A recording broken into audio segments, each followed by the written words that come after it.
Hi, Bartek Urban. I invite you to the Audi Q3 test and immediately invite you to the show.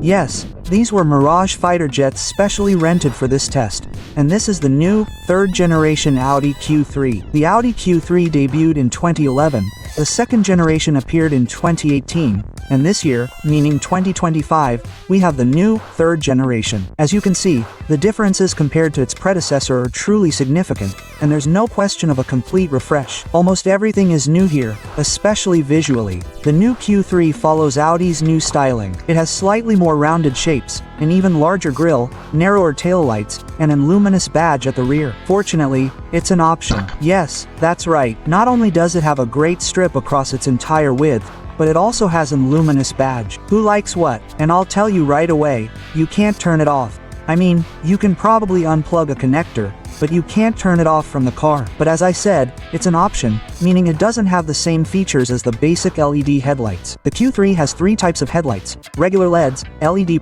like the ones we tested, which offer the additional option of changing the signature of the bright lights, but only at the front. And there's a third light, the Matrix LED Pro, which also allows you to change the signature of the bright lights at the rear and even project road signs. I have to say, it's impressive, and the lights shine brilliantly. I had the opportunity to drive with these top lights for a while, and they're truly great, and the effects on the road are impressive, but even the middle ones, the ones we tested, are really good.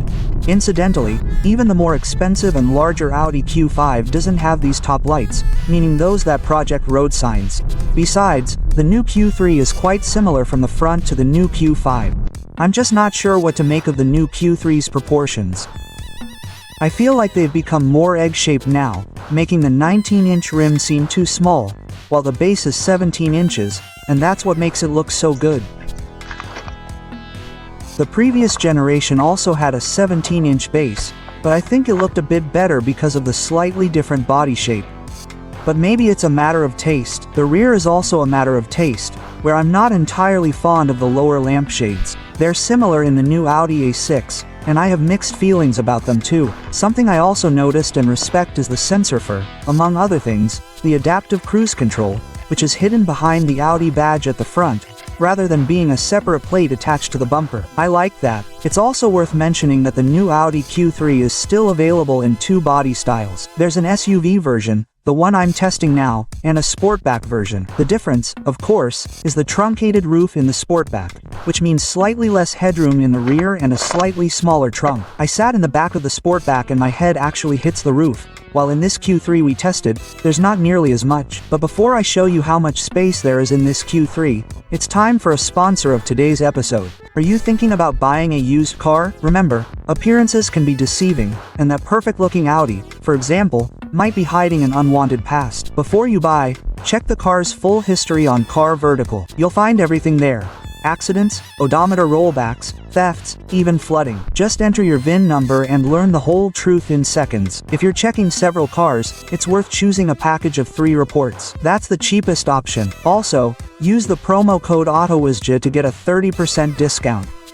Check before you buy, protect your wallet and your safety. Now it's time for the dimensions. The new Q3 is 4.53 meters long, a perfect 186 centimeters wide, 1,660 centimeters high, and has a wheelbase of 2.68 centimeters. So the new Q3 is 186 millimeters long, shorter than the Q5, 5 centimeters longer than its predecessor, and 1 centimeter wider. And since the car has grown, it's logical that the trunk has shrunk, and that's the case here too. There's a catch though. Now the trunk has 488 liters, up from 530 liters previously. But now the Q3A has a feature: a sliding rear seat and adjustable backrest, so the trunk actually has between 488 and 580 liters.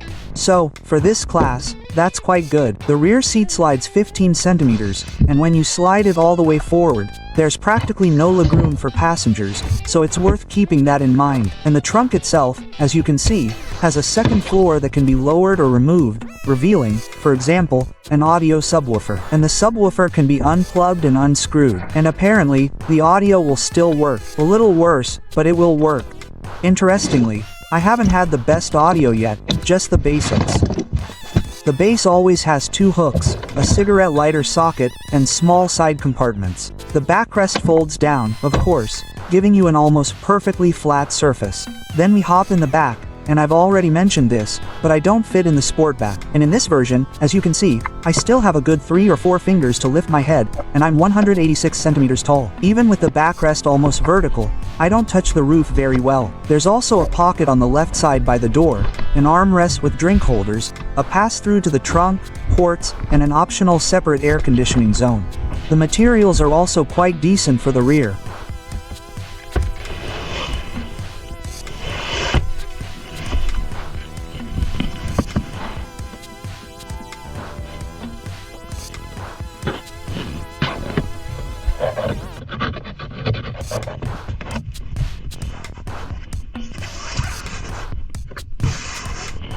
Okay, let's hop in the front.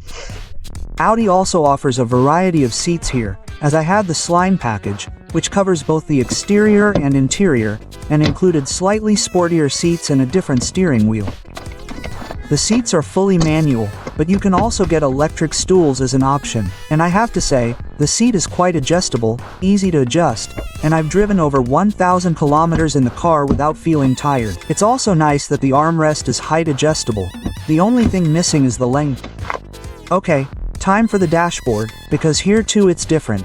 Oh, very different. Now you see the previous dashboard on the screen, a classic Audi from a few years ago. There was an air conditioning panel with physical buttons, a built-in screen, and digital clocks, but they were quite legible and with classic designs. There was a regular gear shift lever and levers for the mirrors and turn signals. And now none of that is there. Firstly, we have 2 tablets combined into one and placed on top. This is unfortunately becoming the norm, but there's certainly never been a car with such a small screen in such a large frame. Seriously, it looks ridiculous, and I have no idea what the manufacturer intended. Maybe it was to make sure that was all you could see through the steering wheel, but it's all too small, too ugly, too illegible. There are themes, but each one is worse. Well, except for the map, because you can follow the map there. But it also looks bad on such a small screen. I feel like the manufacturer deliberately provided such a poor screen to avoid looking like the Q5. Well, it's weak. The second screen runs a slightly different system, meaning it has different graphics and is based on Android. I made a software version on purpose, and I'm showing you now, because this is supposedly the first version that won't be in production cars. And that's good, because in my case, for example, the navigation kept failing and randomly disconnecting. It only left a destination, but it wasn't displayed anywhere, and there was no route mapped out. But that's supposed to be fixed, so I'll take your word for it. Other than that, the screen works well, with minimal lag. Its only drawback is the on-screen climate control. I'll never get used to it, and for me, it's just bad. And that brings us to the third thing about the Audi Q3. The new gear selector, or rather, the gear shift selector, combined with a beautiful piano black element, along with the controls for the lights, turn signals, and wipers. It looks really odd, but after 2 days of driving, I've almost completely gotten used to it and haven't had any problems. Basically, from the start, the only thing that bothered me were the turn signals, where I often hit that whole piano black element that doesn't move, not just the little tip. I think the turn signal switch should simply be longer. When it rained, I didn't get lost when I quickly turned off the wipers, but that's a matter of getting used to it. After a few days, I remembered how to do it, and it's not like every new Audi has such a panel.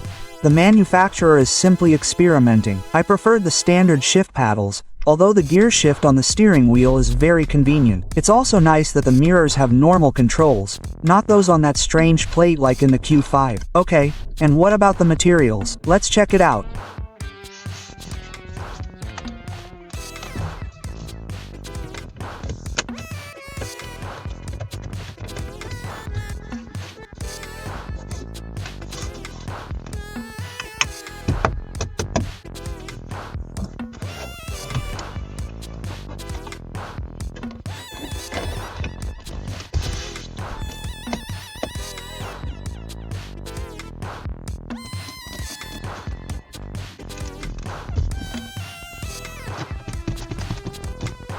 It's not bad. The biggest complaint is, of course, the piano black center console. The metal in front of the passenger seat is a nice touch. It's still some kind of aluminum or other metal, and I respect that, because the Q5, for example, has piano black at the base. It's awful. The fit is also good, and the quality of materials is really on par with the Q5A6, which is a plus for the Q3 and probably a minus for the Q5 and E6. The cabin also has ambient lighting, which are LED strips with colors that can be turned off, of course.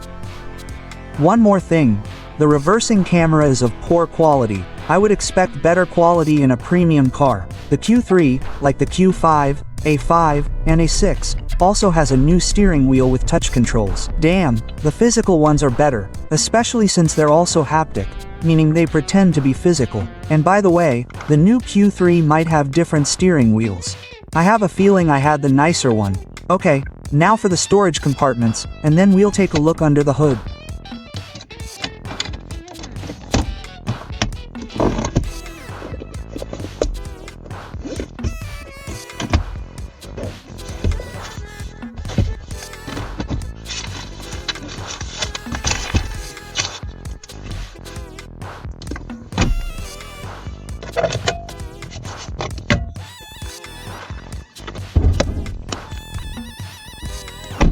And under the hood, there's a really wide selection, because we're starting with the 1.5 TFSI 150 horsepower petrol engine. Then there's the 2.0 TDI 150 horsepower diesel, the 2.0 TFSI 204 horsepower petrol, and the 2.0 TFSI 265 horsepower petrol. There's also a plug-in hybrid based on the 1.5 TFSI, which has a total of 272 horsepower. No word yet on the sporty RS Q3 version, but I always believe there will be one. Even without it, the selection is wide, and that's encouraging.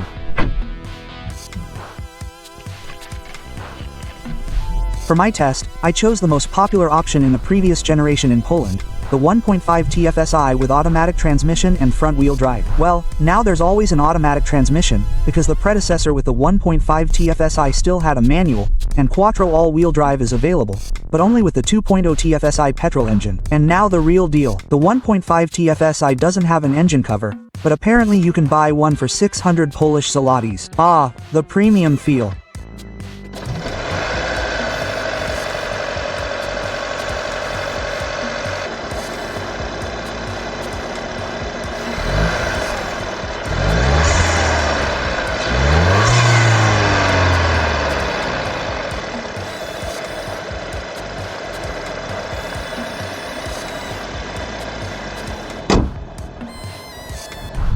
The engine runs quietly and refined. Although it probably didn't sound like it in the recording, it's barely audible in the cabin during normal driving. Only when you rev it up does it whine a bit too much, but unfortunately, that's how the engine always sounds. So we have 150 horsepower, front-wheel drive, a mild hybrid, and a 7-speed automatic. And that's supposed to give us 9.1 seconds to 100 kilometers per hour, the same as the predecessor. Except the predecessor weighed 1,570 kilograms, and this one weighs 1,635 kilograms, so 65 kilograms more. Time to find out.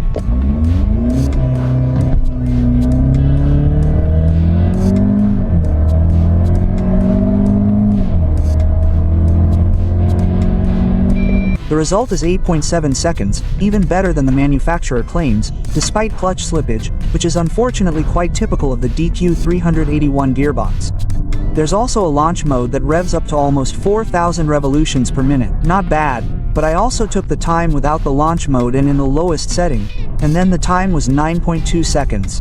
Still sufficient for 150 horsepower.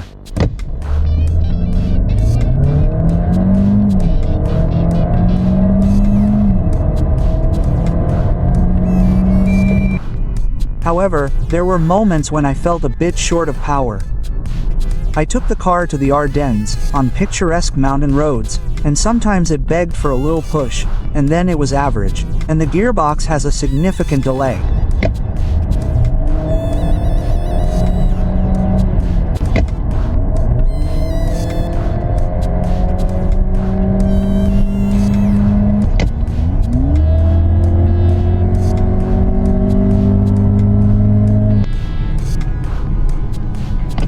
However, I still think 150 horsepower is enough for this car, although the 2.0-liter 204 horsepower would be much better, but it's not only more expensive, but also uses more fuel. The tested 1.5-liter in the city could drop below 8 liters, and at 120 kilometers per hour, it reached slightly above 6 liters. At 130 kilometers per hour, it's slightly over 7, which I consider a good result for SUV with a 1.5-liter petrol engine. The 2.0 TDI would certainly burn a liter, or maybe even less, on the highway, but the Q3 is more of a city car, so few people would choose a diesel. Besides, in the previous generation, only about 2% of people in Poland chose a diesel.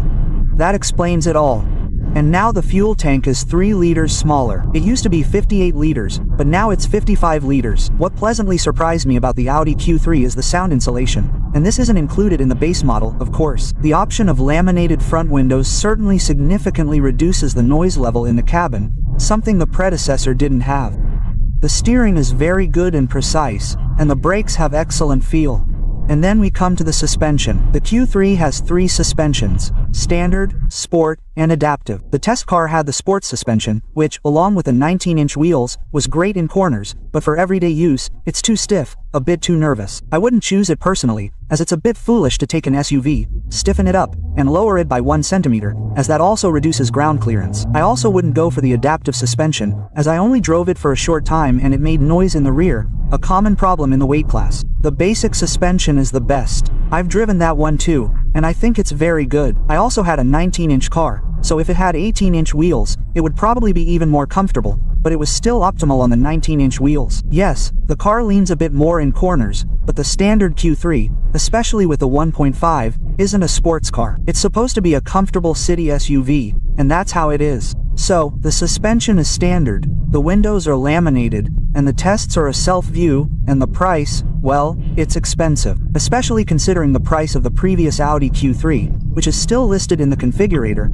or at least it was when I created this review. The current Audi Q3 with the 1.5 engine starts at 189,000 Polish zlotys. The 2.0 TDI version has 150 horsepower. It costs 206,000 Polish zlotys, and the 2.0 petrol version has 204 horsepower. The S Quattro is 214,000 Polish zlotys, and the 265 horsepower version is 261,000 Polish zlotys. The previous generation Q3 with the 1.5 TFSI and automatic started at 168,000 Polish zlotys, the diesel from 190 Polish zlotys, and the 2.0 TFSI from 210,000 Polish zlotys. However, the 2.0 was slightly less powerful, but that means the 1.5 is 21,000 Polish zlotys more expensive at launch, the diesel 16,000 Polish zlotys more expensive, and the 2.0 4,000 Polish zlotys more expensive. At a time when cars are getting cheaper, as the market is being heavily attacked by Chinese competition, and inflation itself has already skyrocketed prices over the years to unbearable levels, I was hoping the price increase would be symbolic, not as much as 21,000 Polish zlotys. Too expensive. The car I tested had a few extras, so its final price wasn't 189,000 Polish zlotys,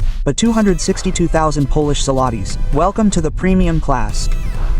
But price and unusual interior features aside, I think the Audi Q3 could sell well. What's more, I think the Q3 is better in some respects than the Audi Q5, because, for example, it has a wider engine range, it might have better lighting, because it has equally good, or even slightly better, materials, and even simple mirror controls. Yes, I know the Q3 is a bit larger and you can get a 3-liter petrol, but maybe the Q3 will also have an engine someday, that 2.5-liter inline 5. One can dream. The new Q3 surprises with a wide selection of engines, good materials, quietness, and handling. Unfortunately, the drawbacks are the price, that oddly small screen, and the fully touchscreen controls. The wipers and indicators also take some getting used to, but fortunately, we learned that quickly. Hi! And a little behind the scenes. Watch how you press the brake pedal to make the umbrella light up. You have to be clever sometimes. Well, no.